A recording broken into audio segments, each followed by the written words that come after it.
Bonjour à toutes et à tous et bienvenue pour ce Midi Histoire.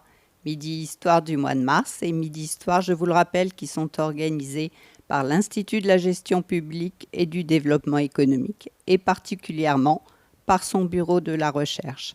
Nous avons le plaisir, le bonheur et l'honneur d'accueillir aujourd'hui pour notre séance Tristan Jacques. Et Tristan Jacques va nous proposer une intervention autour de la France des petits commerces à la France des hypermarchés. En fonction des générations, on a tous connu plus ou moins ce passage-là. Les plus jeunes, peut-être pas, mais moi, en tous les cas, je l'ai connu et nous allons découvrir l'histoire de cette transformation.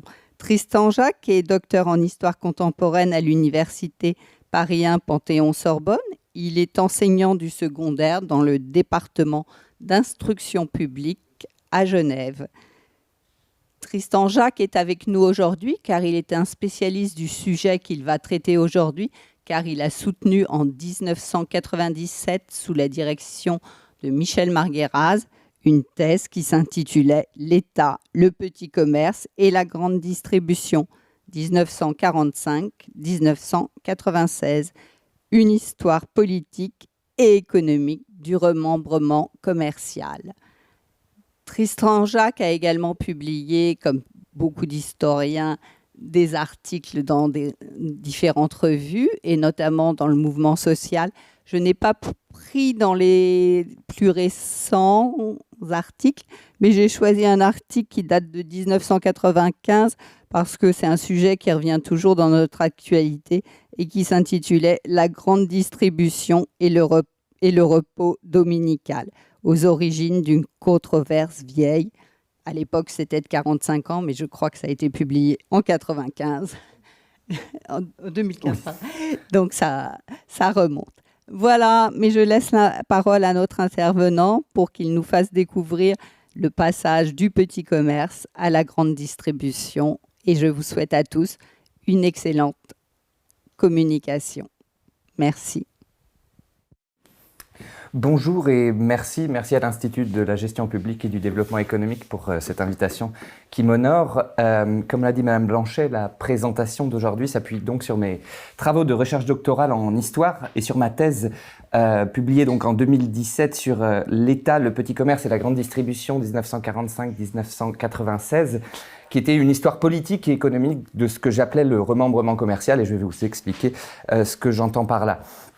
Le commerce de détail français, certainement davantage que dans d'autres pays, est caractérisé par la coexistence à la fois de gigantesques grandes surfaces à l'extérieur des villes et de petites boutiques spécialisées implantées dans les centres historiques.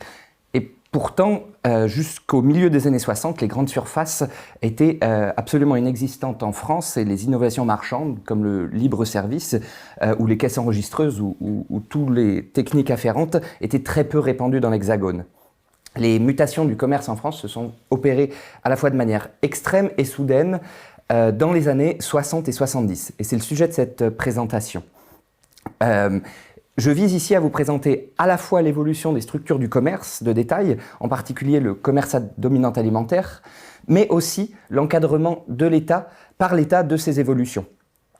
Donc comment est-on passé d'un appareil commercial dominé par des milliers de petites boutiques indépendantes à un appareil de distribution concentré, dominé par des firmes multinationales caractérisées par le gigantisme de leur surface de vente, généralement périurbaine, et quelle a été l'action de l'État pour soit encourager, accélérer, freiner ou remédier à ces évolutions de marché. Est-ce que l'État a encouragé le développement de la grande distribution dans les années 60 ? Comment a-t-il accompagné le déclin du petit commerce qui s'en est suivi ?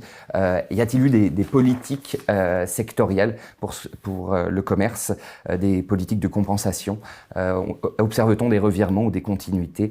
Voilà les questions que je me pose et ce que je vais vous présenter aujourd'hui. Donc mon approche, ma présentation combine vraiment une histoire à la fois de l'économie et des entreprises à une histoire politique.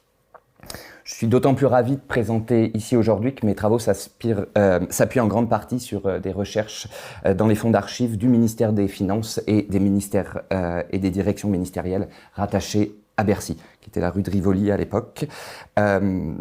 C'est donc une histoire institutionnelle qui intéresse peut-être particulièrement les employés du ministère. La présentation d'aujourd'hui est organisée en 3 parties chronologiques qui suivent un plan chronologique qui ressemble beaucoup au plan que j'ai suivi pour ma recherche doctorale. Dans une première partie, je vais vous présenter plus contextuellement la France des petits commerces, c'est-à-dire une France où les grandes surfaces et les innovations commerciales ne se sont pas développées et où la politique de l'État pour le commerce est quasiment absente. Cette période s'arrête en 59 et ensuite je vais vous présenter la période vraiment de charnière de mutation que je situe entre 1959 et 1973, une période pendant laquelle se développent donc les innovations marchandes, le discount, le libre-service, les grandes surfaces. Et je vais aussi vous montrer en parallèle la politique suivie par l'État, une politique que je nomme de remembrement commercial. Et puis à la fin de cette période, on voit apparaître une fronde des petits commerçants, un mouvement social de contestation de ces évolutions commerciales qui amène au vote d'une loi d'orientation du commerce et de l'artisanat, plus connue sous le nom de la loi Royer, et qui a vraiment encadré les évolutions du commerce jusqu'à la fin des années 1990. Et dans la troisième partie, justement, je vais essayer d'évaluer la mise en place de cette politique et voir comment évolue le commerce français, quel est l'essor des grandes surfaces à partir de 1973, malgré une politique qu'on peut considérer comme restrictive à l'égard des implantations commerciales. Première partie, donc la France des petits commerces, 1945-1946. Pendant la Deuxième Guerre mondiale, la liberté d'ouverture commerciale est complètement gelée pour ne pas faire de concurrence à des commerçants qui seraient mobilisés ou pour pas qu'il y ait de profit qui soit fait par le rationnement et l'économie de guerre. Et la liberté commerciale est recouvrée le 31 décembre 1945 et s'ensuit une ruée sur les fonds de commerce en France. On passe de 1 060 000 établissements commerciaux en France en janvier 1946 à 1 300 000 en août 1946. Il y a une véritable inflation commerciale. Le nombre de petits commerces croît anormalement et cela à peu près jusqu'en 1950 où on atteint un pic dans les créations commerciales.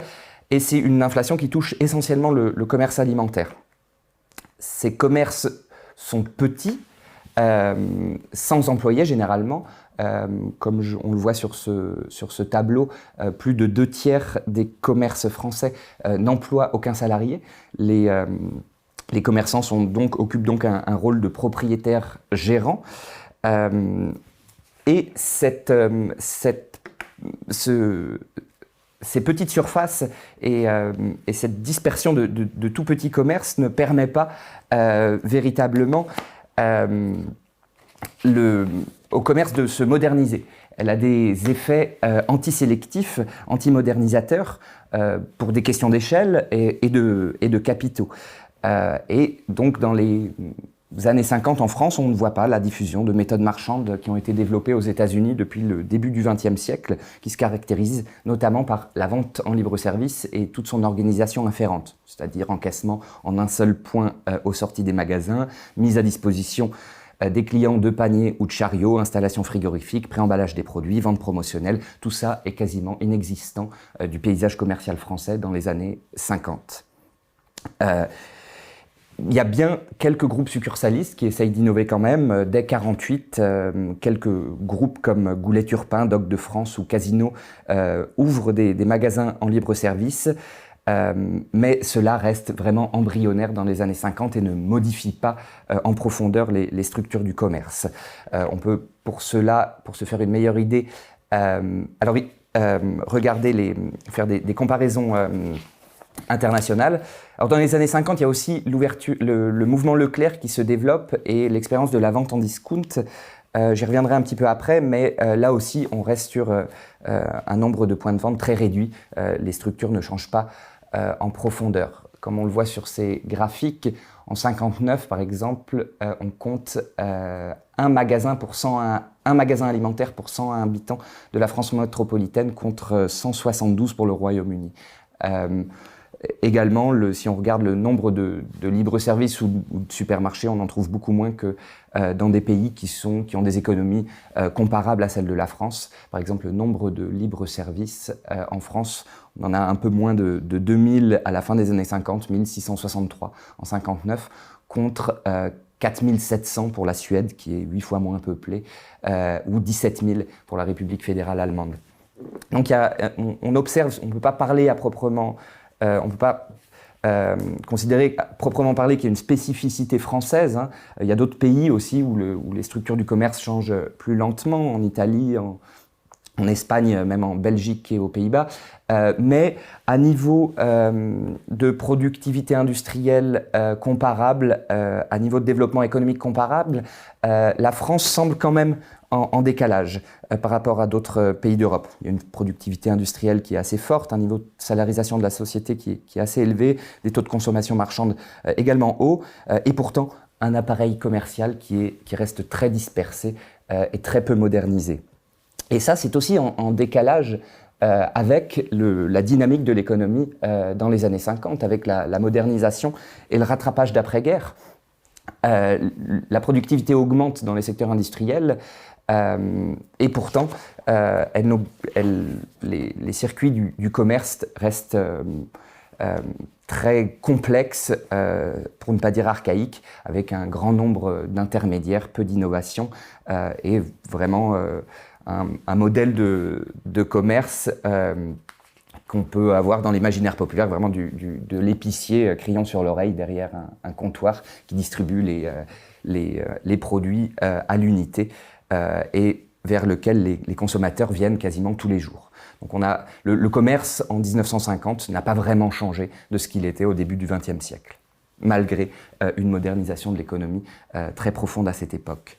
Et ce qui est intéressant de voir, c'est que malgré la politique de l'État pour le commerce est quasiment inexistante. C'est un secteur qui est négligé, ignoré par l'État, malgré l'existence d'un ministère du Commerce et d'une direction du commerce intérieur.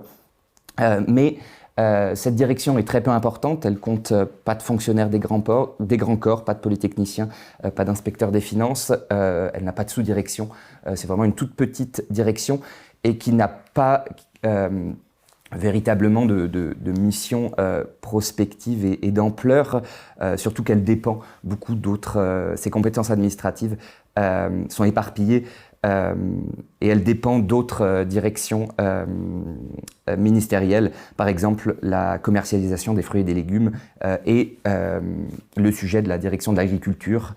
Celle des textiles est gérée essentiellement par les directions de la production industrielle et puis aussi à l'époque il y a le contrôle des prix qui fait que les affaires commerciales ne sont pas vraiment une prérogative d'une direction forte et centralisée. Donc il y a un éparpillement et en plus il y a eu une méconnaissance de l'économie commerciale. Il n'y a pas de recensement du commerce avant 1967 en France. Il n'y a aucun recensement complet de l'économie commerciale. On connaît à peine les structures du commerce. Pour s'en rendre compte, il n'y a qu'à ouvrir des annuaires de l'INSEE des années 50 où il n'y a quasiment aucune page qui concerne le commerce intérieur. Donc à cette époque, même pas du tout de politique de formation professionnelle des métiers du commerce, pas de financement du commerce et à peine un embryon de politique commerciale pour essayer de clarifier certaines relations entre les fournisseurs et les distributeurs, mais c'est vraiment très embryonnaire.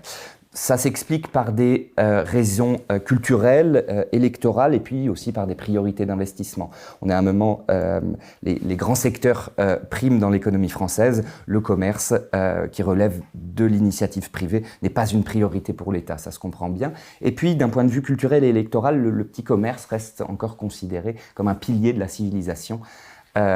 Si je reprends les mots, par exemple, du secrétaire d'État au commerce, Raymond Boidet, en 1954, pour lequel la politique de l'État pour le commerce doit viser à maintenir des structures dispersées d'un petit commerce indépendant.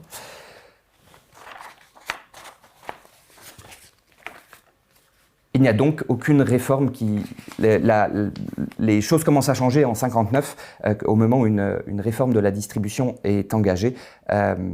Et ça nous conduit à notre deuxième partie, les années 59 à 73, où on voit à la fois les structures du commerce muter très rapidement, mais aussi l'État prendre un intérêt réel et construire une politique sectorielle beaucoup plus volontariste pour le commerce. Comment change le commerce dans les années 60? Alors ça se passe vraiment à la toute fin des années 50, au seuil des années 50 et 60. Il y a plusieurs événements qui se produisent. D'un côté, on voit l'essor de la vente en discount. Le mouvement Leclerc, dont je parlais tout à l'heure, commence vraiment à faire des émules. Il y a d'autres sociétés de discount qui se multiplient, notamment les magasins Saveco de la maison Berthier ou Franprix, créé par Jambaud. Ça, c'est à la toute fin des années 50. C'est des magasins qui vendent donc avec des taux de marque très réduits, des produits quasiment au prix des produits de détail, quasiment au prix de gros. Mais tout ça reste sur des petites surfaces et généralement sans libre service, avec très peu d'innovation technique. Par ailleurs, les supermarchés se développent exactement dans les mêmes années, à la toute fin des années 50, au début des années 60. Et ça, c'est l'œuvre plutôt des grands groupes succursalistes, c'est-à-dire des espèces de chaînes de l'époque qui avaient des petites boutiques et qui se lancent dans l'hypermarché, par exemple Goulet-Turpin, Casino, les Docks de France, qui investissent dans les supermarchés. Mais là, à nouveau, il n'y a pas de rupture fondamentale des pratiques commerciales, parce que s'ils introduisent des innovations marchandes, donc le libre service, des équipements frigorifiques, des caisses enregistreuses, les prix pratiqués, en revanche, ils restent très élevés. Et donc n'attirent pas forcément beaucoup de consommateurs. Et ils participent surtout de ce qu'on pourrait appeler une modernisation esthétique de l'appareil commercial, plutôt d'une véritable révolution en profondeur. Ce qui va vraiment changer l'appareil commercial français, c'est l'invention de l'hypermarché par Carrefour en 1963, qui est en fait la réunion dans une même surface commerciale du discount, avec donc des taux de marge très bas, de très grandes surfaces, de libre service généralisé. Et pour arriver à faire ça, pour des questions de foncier, ces grandes surfaces s'implantent en périphérie urbaine. Donc elles sont généralement accompagnées d'un parking, ce qui n'était pas toujours le cas pour les supermarchés. Je vous indique la définition qu'on adopte, qui est statistiquement adoptée dans les années 60 pour un hypermarché. Donc un magasin à dominante alimentaire, d'une surface supérieure à 2500 m², fonctionnant entièrement en libre service et pratiquant le discount et doté d'un parking. Un supermarché a des caractéristiques communes, sauf que la surface est plus petite. Un supermarché est considéré comme un magasin entre 400 et 2500 m² et dans lequel la part des produits alimentaires est plus importante. On voit aussi dans les années 60 la diffusion sur le modèle de l'hypermarché des grandes surfaces spécialisées, notamment dans l'électroménager ou l'ameublement comme Conforama et Darty. Voilà ce qui se passe donc dans les années 60, c'est toutes ces innovations commerciales s'imbriquent et les magasins se multiplient, les nouveaux types de magasins, les supermarchés et les hypermarchés. Les supermarchés vont revoir je disais qu'au tout début des années 60, ils ont des politiques commerciales qui ne sont pas très agressives, ils gardent des prix assez élevés et n'attirent pas beaucoup de clients. Ça va changer en partie avec la concurrence des hypermarchés à partir du milieu des années 60. Et ça s'accélère vraiment dans les années 60. Au milieu des années 60, vous pouvez voir, on passe par exemple de 700 supermarchés en France en 1966 à plus de 1100 2 ans plus tard en 1968. De même pour les hypermarchés, les différentes entreprises copient le modèle Carrefour à partir de 66-67 et c'est vraiment en 68-69 que leur nombre augmente très rapidement. On passe ainsi en l'espace de 5 ans de 11 hypermarchés en 67 à plus de 200 en 1973. La surface des hypermarchés augmente également, la surface des supermarchés aussi. On passe vraiment, les échelles changent considérablement. Les hypermarchés font près de plus de 5000 m² en moyenne au début des années 70. Donc on est vraiment dans un changement brutal. Le commerce n'existait qu'à travers, le commerce alimentaire en tout cas, n'était quasiment développé que dans des petites boutiques spécialisées dans les années 50. À peine 15 ans plus tard, on a des immenses surfaces commerciales périurbaines qui changent profondément la façon de faire du commerce. On parle d'usines à vendre et on est dans une logique d'industrialisation du commerce. Le métier change considérablement, les surfaces augmentant. On a des économies d'échelle, des logiques de substitution du capital au travail et une spécialisation du travail. Un caissier ou une caissière d'hypermarché n'a pas du tout le même métier que les épiciers des années 50. Si on regarde pour se faire une meilleure idée, on peut regarder les tailles. Le premier hypermarché Carrefour de 63 est 4 fois plus grand qu'un supermarché moyen de la même époque et 50 fois plus grand qu'un commerce traditionnel. En 1972, comme je vous le disais, la surface moyenne d'un hypermarché a dépassé 5000 m², elle a 5800 m², alors que le premier hypermarché faisait 2500 m². Donc on voit à la fois une multiplication des magasins, mais aussi une augmentation de leur surface moyenne. On peut aussi regarder le ratio d'employés par mètre carré pour se faire une idée des économies d'échelle et de la transformation du métier. Le ratio d'employés par mètre carré diminue fortement dans les années 60 et au début des années 70. Et par conséquent, le petit commerce indépendant voit sa part de marché diminuer et souffre de cette concurrence imposée par ces nouveaux magasins. Ici, on voit sur ce diagramme la part de marché dans la distribution des produits alimentaires. Les épiceries indépendantes représentent à peu près plus de 30% des parts de marché en 62 et à peine plus de 20% 10 ans plus tard. Et la part de marché des supermarchés et des hypermarchés a augmenté dans les mêmes proportions. On est quasiment à 20%, un peu moins de 20% de part du marché entre les hypermarchés et les supermarchés au début des années 70.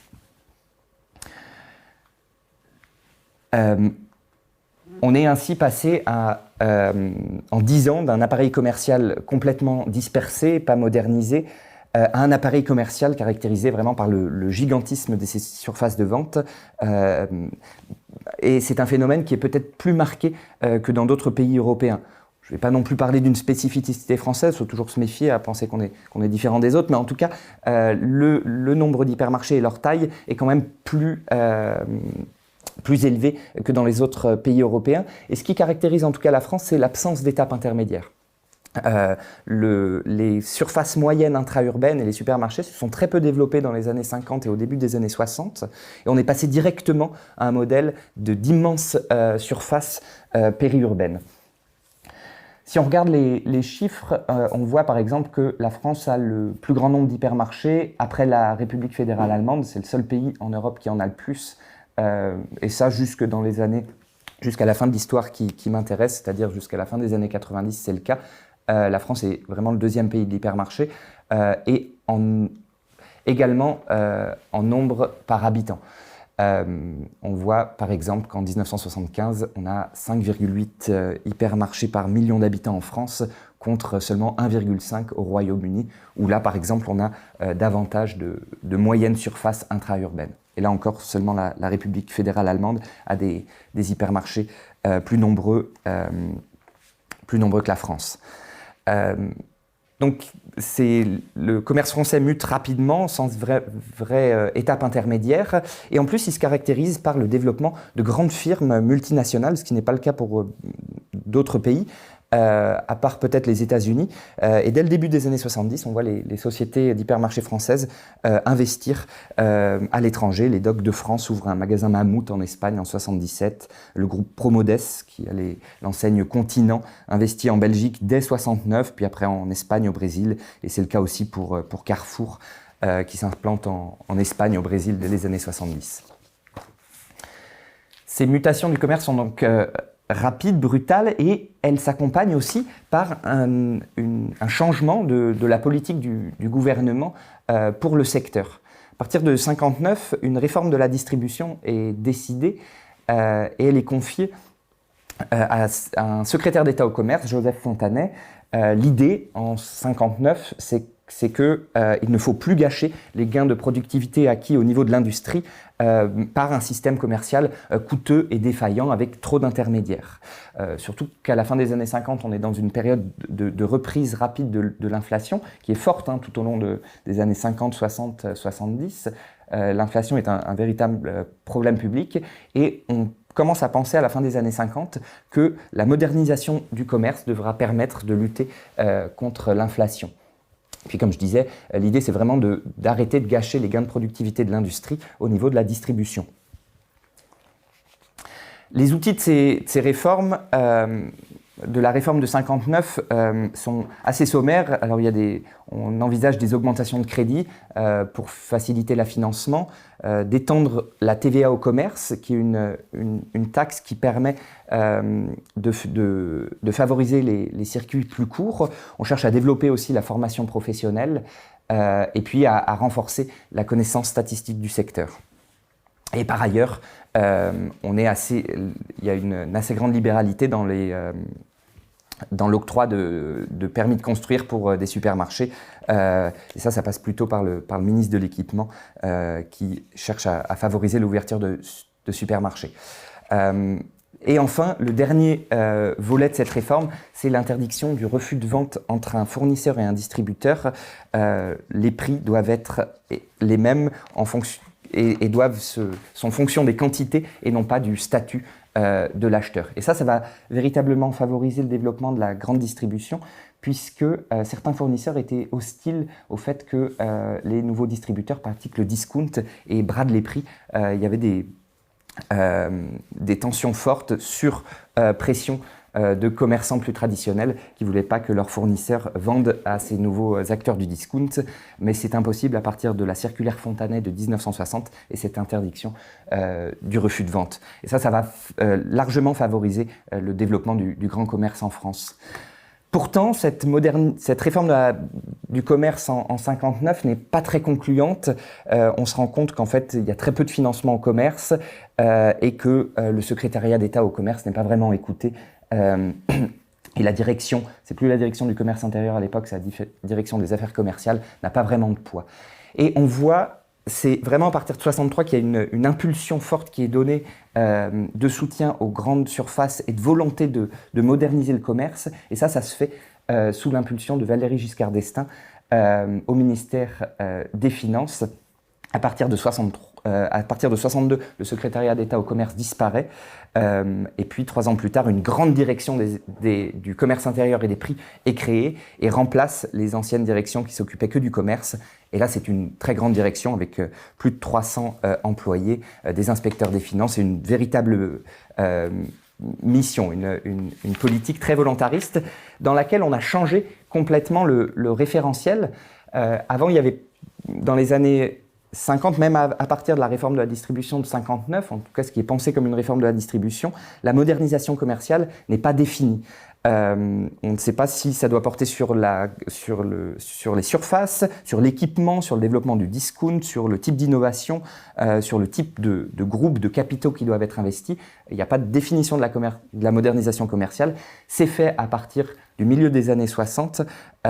Et je reprends cette formule assez heureuse de Valéry Giscard d'Estaing à l'ouverture des Assises nationales du commerce. C'est des assises qu'il crée pour justement discuter, qu'il réunit pour justement discuter de ces problèmes. Et à partir de là, il développe une politique sectorielle dans laquelle le commerce doit voir ses surfaces augmenter et le secteur doit se concentrer économiquement pour être plus performant.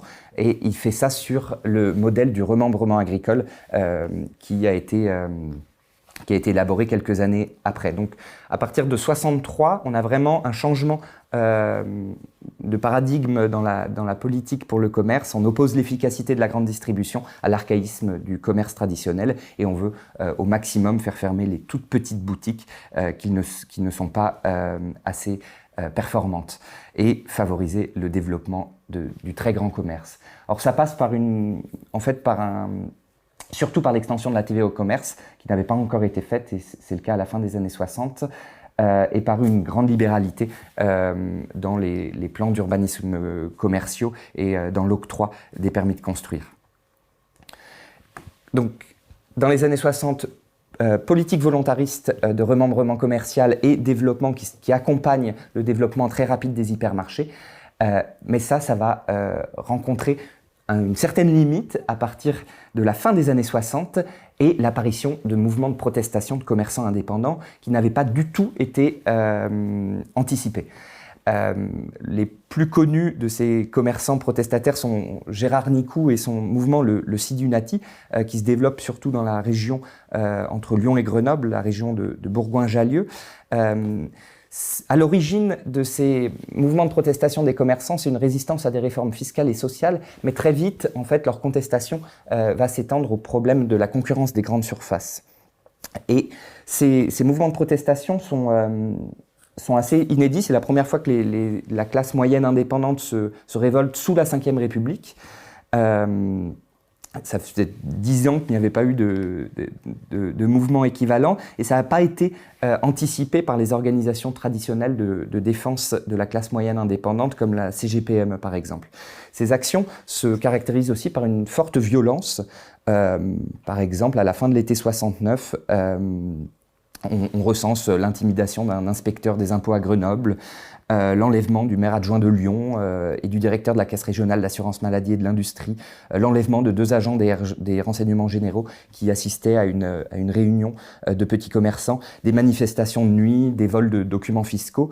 Gérard Nicou est en cavale d'ailleurs à la fin de l'année 69. Et devient le porte-voix et en quelque sorte le martyr de la classe moyenne indépendante. Le mouvement prend donc beaucoup d'ampleur. En mars 70, 40 000 indépendants se réunissent au Parc des Princes en appelant à une grève fiscale. Et quelques mois plus tard, le Sidunati remporte plus de 20% des voix aux élections des conseils d'administration des caisses d'assurance maladie. Donc le mouvement prend véritablement de l'ampleur et n'a pas été anticipé. Sauf qu'on est à peine un an après les événements de mai 68 et dans un contexte de polarisation politique, ce qui va pousser le gouvernement à réagir. D'abord pour une question d'ordre public, un an après 68, et aussi parce que le vote des petits commerçants et artisans devient très intéressant et important pour le pouvoir gaulliste. Il n'y a plus vraiment de parti qui représente les indépendants commerçants et artisans depuis la scission du CNIP dans les années 60. Les partis qui représentaient les indépendants évoluent plutôt vers une droite réformatrice et pro-européenne qui ne correspond plus vraiment à leur électorat initial. Donc le vote des indépendants devient accessible à la majorité gaulliste et en plus on est dans une période de polarisation du paysage politique. Le scrutin majoritaire à 2 tours a scindé le paysage en 2 et en plus la majorité gaulliste en 69 n'est plus toute puissante. Le général de Gaulle, Charles de Gaulle a été mis en ballotage au présidentiel de 65. Et la coalition gaulliste a remporté une très courte victoire aux législatives de 67. Donc le vote des commerçants et des indépendants est tout à fait crucial pour la majorité gaulliste. C'est pour ça qu'à dès 69, un secrétariat d'État au commerce est recréé. Donc c'est plus les finances qui ont tout le pouvoir sur les commerçants. Ça devient un peu un secrétariat d'État qui est quand même corporatiste, qui représente avant tout les commerçants plus que le commerce. Et puis différentes mesures sont mises en place, des indemnités aux commerçants âgés, une revalorisation des prestations sociales. On voit à ce moment-là que la politique de remembrement commercial commence à s'infléchir. Et elle est d'autant plus infléchie, elle n'est pas vraiment infléchie en fait par le ministère des Finances lui-même et par le secrétariat d'État au commerce, mais en fait par le ministère de l'Intérieur et l'intermédiaire des préfets qui tentent de bloquer les permis de construire sur demande de Matignon. Sauf que ça fonctionne pas bien, c'est difficile à conduire, ça crée des guerres de ministères, de fortes tensions à l'intérieur du gouvernement. Et c'est à ce moment-là que le gouvernement comprend le besoin de faire une loi plus générale, une loi d'orientation du commerce et de l'artisanat, d'autant que la majorité gaulliste à ce moment-là veut essayer d'éviter une récupération politique par la gauche, mais aussi au sein du gouvernement, notamment que ce soit récupéré par les républicains indépendants de Valéry Giscard d'Estaing. Donc à partir de 72, le gouvernement va envisager de faire passer une loi d'orientation du commerce et de l'artisanat pour assurer un équilibre entre politique de modernisation structurelle du commerce, donc continuer quand même ce qui avait été fait pendant le remembrement commercial. Les grandes surfaces restent pas si nombreuses que ça encore en 73. Le gouvernement veut continuer à développer ça aussi pour faire baisser l'inflation et puis pour moderniser l'économie, selon leurs mots. Mais il veut adjoindre à cette politique de modernisation structurelle une politique de remédiation ou de compensation sociale pour apaiser la colère des petits commerçants et puis régler d'autres points importants relatifs, que ce soit à la protection sociale, à la fiscalité ou à l'urbanisme commercial. Et c'est ce qui va en fait devenir le point central de la loi Royer. La loi Royer est votée en 73, elle est portée par un ministre qui est venu quasiment que pour ça, vraiment un ministre en mission qui est sans étiquette, très conservateur, c'est le maire de Tours, Jean Royer, qui rassure fortement les milieux commerçants. Son charisme arrive à rassurer les milieux, il fait un tour de France dans l'année 73 pour aller expliquer son projet de loi qui aboutit en décembre 73 à un texte très important avec 65 articles qui sont votés à l'issue de plus de 100 heures de débats parlementaires dans lesquels 300 amendements sont déposés. Cette loi est considérable. On retrouve de très nombreuses dispositions qui ont trait à la loyauté commerciale, à la formation professionnelle, à la fiscalité. Mais ce pourquoi on connaît cette loi, c'est surtout pour ses dispositions d'urbanisme commercial. À partir de la loi Royer de 73, les ouvertures de grandes surfaces vont être soumises à une autorisation administrative préalable au permis de construire. C'est un revirement majeur puisque la liberté de création commerciale était assurée sans quasiment limite depuis la loi Le Chapelier de 1791. Donc c'est un retournement important, ça envoie un message fort aux petits commerçants.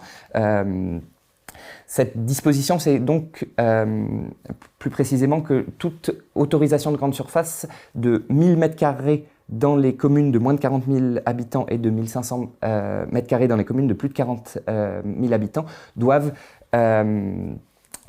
être décidées par une commission départementale d'urbanisme commercial. Donc au niveau départemental, c'est des commissions composées de 20 personnes, 9 élus locaux, 9 représentants des activités commerciales et artisanales et 2 représentants des consommateurs. Donc, toute ouverture de magasins de plus de 1000 m² doivent passer devant ces commissions. Et si jamais les décisions de ces commissions sont contestées, que ce soit une autorisation ou un refus, il y a une commission nationale d'urbanisme commercial qui est constituée et qui donne un avis au ministre du Commerce qui décide en dernière instance de l'ouverture ou non d'une grande surface commerciale. L'objectif de l'État à ce moment-là, quand il fait la loi Royer, je l'ai dit, c'est d'assurer l'équilibre entre les différentes formes de commerce. En tout cas, c'est l'objectif affiché. Les objectifs plus dissimulés, c'est bien sûr d'éteindre la contestation sociale, mais aussi, et c'est ça qui nous intéresse le plus, c'est de permettre une poursuite ralentie des ouvertures de grandes surfaces à partir de ce moment-là. Le ministre du Commerce doit être en mesure d'ajuster à la marge le nombre d'ouvertures de grandes surfaces en fonction d'enjeux économiques, sociaux, urbanistiques, mais aussi, on va le voir, électoraux et parfois clientélistes. Alors je ne sais pas si c'était des objectifs qu'avaient en tête les décideurs, ceux qui ont rédigé la loi à ce moment-là. J'en viens donc à ma dernière partie qui est d'essayer de comprendre les évolutions du commerce après cette loi qui est une loi de rupture, une loi qui a vraiment marqué le monde du commerce et qui a été souvent considérée comme une loi malthusienne qui devait vraiment freiner le développement du commerce. Or, quand on regarde les chiffres, on voit que la loi Royer n'inverse pas du tout les évolutions de l'appareil commercial, elle les ralentit peut-être et certainement. Si on regarde le nombre d'hypermarchés en 73, on est à 211 en France et 691 en 1988. Pareil, le taux de solarisation du commerce évolue sur la période dans des niveaux qui sont comparables aux périodes d'avant. Donc ça ne semble pas vraiment freiner les évolutions de l'appareil commercial. Si on regarde la répartition des ventes alimentaires entre les différentes formes de commerce, on voit que la part des hypermarchés et supermarchés augmente sur toute la période.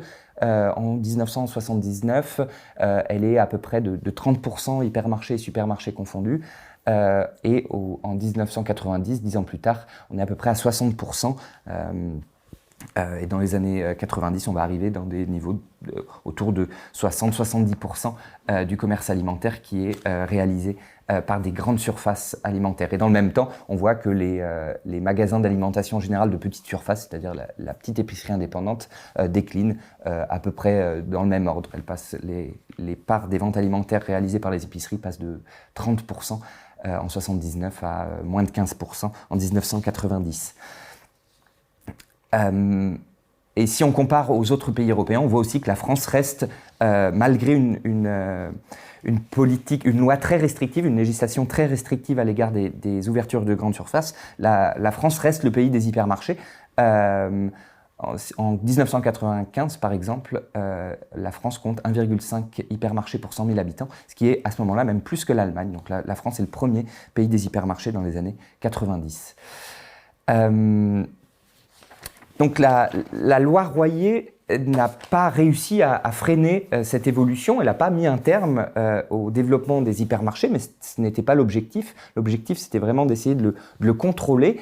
En tout cas, l'urbanisme commercial, après 73, va devenir le travail essentiel, si ce n'est unique, du ministère du Commerce. Il va vraiment accaparer toute l'énergie du ministère du Commerce qui ne sert quasiment plus qu'à ça.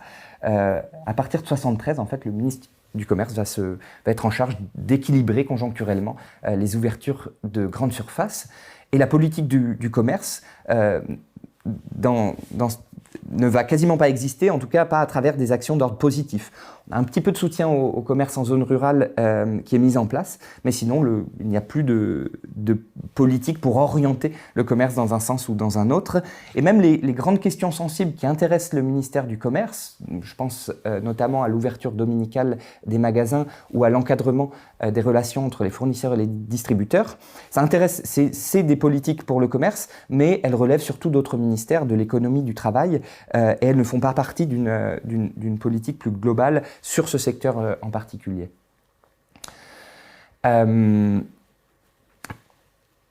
la loi Royer, le ministère du Commerce fait surtout la veille juridique et la mise en application de la loi Royer, qui est très rapidement critiquée à partir du moment où elle est mise en place, notamment parce que ces dispositions d'urbanisme commercial engendrent des effets pervers assez forts qui étaient anticipés. C'était assez facile d'anticiper que cette loi aurait ces effets-là avant qu'elle soit votée. C'est-à-dire qu'elle met des barrières à l'entrée et elle renforce les rentes de situation. Il devient plus difficile pour des petits commerçants d'ouvrir des hypermarchés puisque la procédure pour obtenir une autorisation est beaucoup plus longue. Et les groupes qui sont déjà en place, en fait, vont pouvoir conforter leur situation. On va donc rentrer dans un paysage commercial français, en tout cas pour ce qui est du grand commerce, du commerce de grande surface, qui est très concentré, quasiment oligopolistique. On a des dizaines d'enseignes d'hypermarchés à la fin des années 70. À partir des années 90, on a les 7-8 grandes qui existent toujours aujourd'hui d'ailleurs, Auchan, Carrefour, Cora, Casino, Leclerc, Intermarché. Voilà, ça c'est des groupes qui vont bénéficier en fait d'une barrière à l'entrée qui est mise avec la loi Royer. Ça contribue donc fortement à concentrer le secteur. Et puis, ça peut aussi avoir des effets pervers de baisse de la productivité, voire d'augmentation des prix, ou d'aggraver certains problèmes d'urbanisme commercial. Ça, c'était, je pense, j'ai pas trouvé de traces qui peuvent me permettre de dire que c'était anticipé, je ne pense pas. Il y a beaucoup de contournements de la loi à travers des implantations erratiques de moyenne surface de moins de 1000 m². C'est le cas par exemple d'Intermarché où on trouve généralement un écomarché entouré d'un bricomarché, d'un vétimarché, d'un logimarché, donc de plein de moyennes surfaces de moins de 1000 m² qui en fait sont complètement contraires à la volonté du législateur au moment où il fait la loi Royer pour essayer d'encadrer le développement des grandes surfaces. Et puis, le développement des surfaces commerciales est aussi caractérisé par un processus d'autorisation qui est très lent et très opaque. Dans ma thèse de doctorat, j'étudie en détail le fonctionnement, le travail des commissions départementales d'urbanisme commercial qui font un travail très critiquable à plusieurs points de vue. Ces commissions sont censées donner des autorisations, mais elles n'ont pas vraiment de normes de droit pour fonder les décisions. Alors elles donnent ou pas les autorisations d'ouvrir un hypermarché en fonction des besoins de la zone de chalandise, dans l'intérêt supposé des consommateurs, en fonction de la qualité des projets et des retombées économiques de ceux-ci.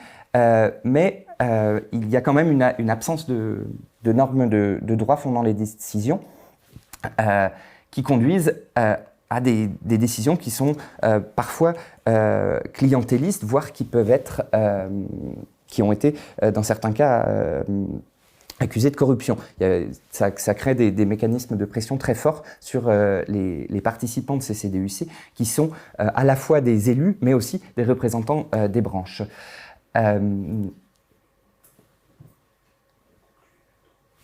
D'accord. En plus, le processus de... 40% des décisions sont prises par le ministre, puisque, comme je vous le disais, si les décisions des CDUC peuvent être contestées en appel, que ce soit une autorisation ou un refus, et c'est le ministre qui tranche en dernier ressort, et donc le ministre du Commerce se retrouve soumis à de très fortes pressions à partir de ce moment-là, et surtout ne peut pas véritablement juger. Par exemple, si un projet d'hypermarché, si deux projets similaires d'hypermarché sont refusés en CDUC, il va généralement faire appel. S'ils sont autorisés aussi, deux projets d'hypermarché sont généralement pas autorisés en CDUC. Et le ministre se retrouve généralement pressé d'arbitrer entre deux projets équivalents qui s'insèrent dans un territoire qu'il ne connaît pas. Et souvent, il refuse de trancher et renvoie les dossiers en CDUC, ce qui prend des années, des mois ou des années pour obtenir une autorisation ou un refus. Donc ça crée un système très long, très compliqué et qui génère beaucoup de corruption et de clientélisme. Les membres des commissions, je vous le disais, sont parfois juges et parties et les votes sont secrets. Alors j'ai retrouvé beaucoup dans les archives de pratiques clientélistes et de pression qui étaient faites sur le ministère du Commerce pour qu'il donne une autorisation ou au contraire qu'il refuse une implantation pour des raisons politiques, pour des raisons purement clientélistes, d'intimidation, selon la couleur politique de des chargés des entrepreneurs, etc.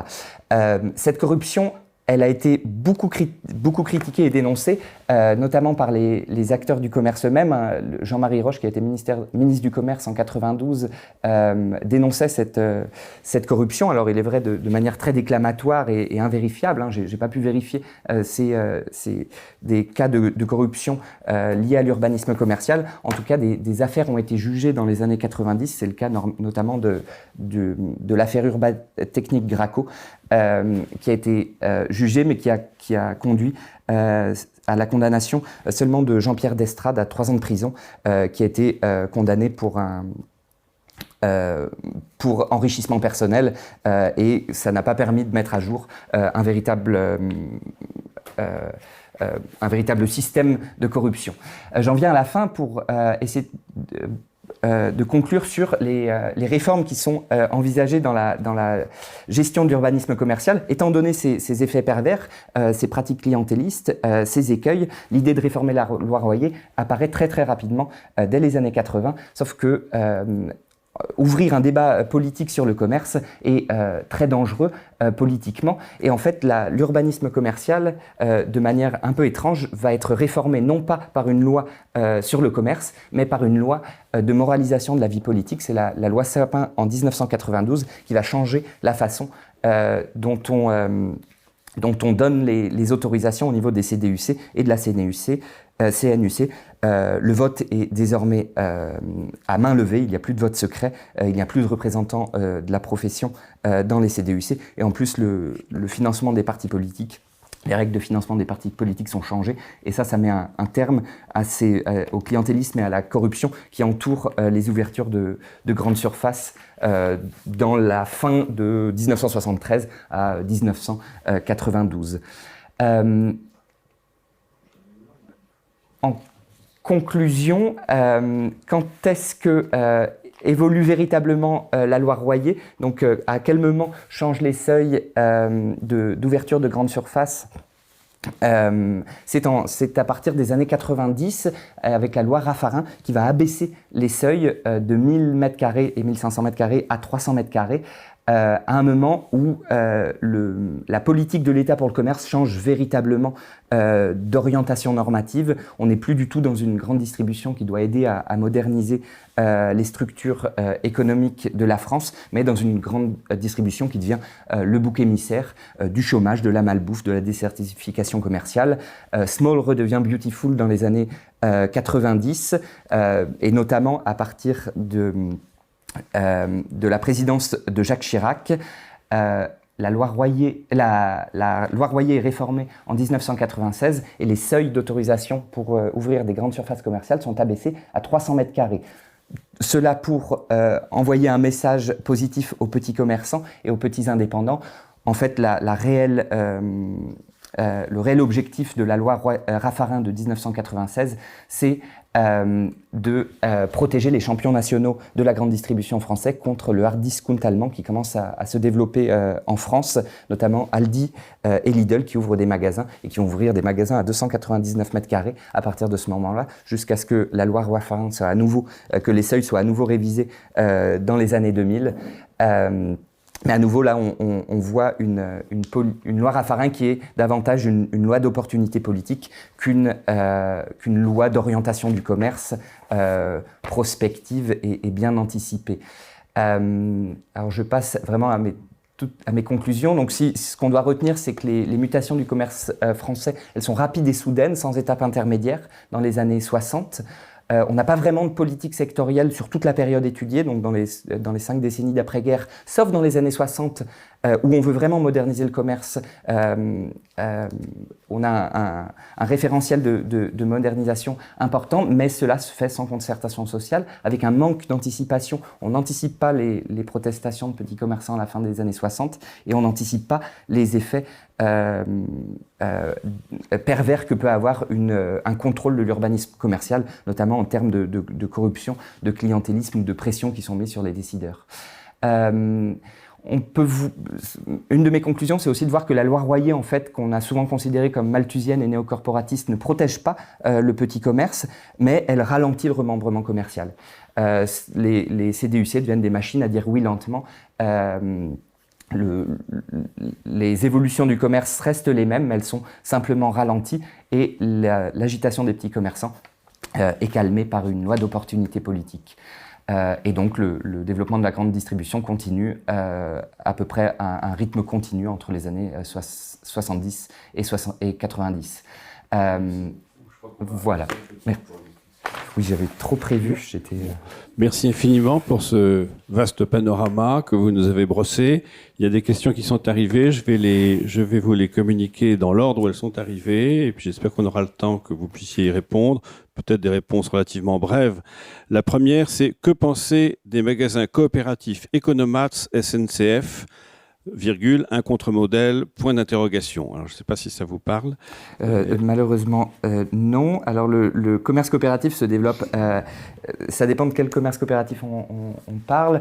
Les coopérations de distributeurs ont eu un grand succès en France. C'est le cas de Leclerc et d'Intermarché, qui sont des coopérations de distributeurs. Des coopérations de consommateurs, en revanche, en France, ont été très peu développées. C'est ce que je peux dire sur le sujet. D'accord, très bien, merci beaucoup. Deuxième question qui est venue, c'est alors, pour rebondir sur le fait qu'un caissier ou une caissière n'a pas du tout le même métier qu'un épicier des années 1950, en va-t-il de même pour le niveau des salaires? Et la question est complétée par un petit commerce employant des salariés rémunérait-il mieux que la grande distribution?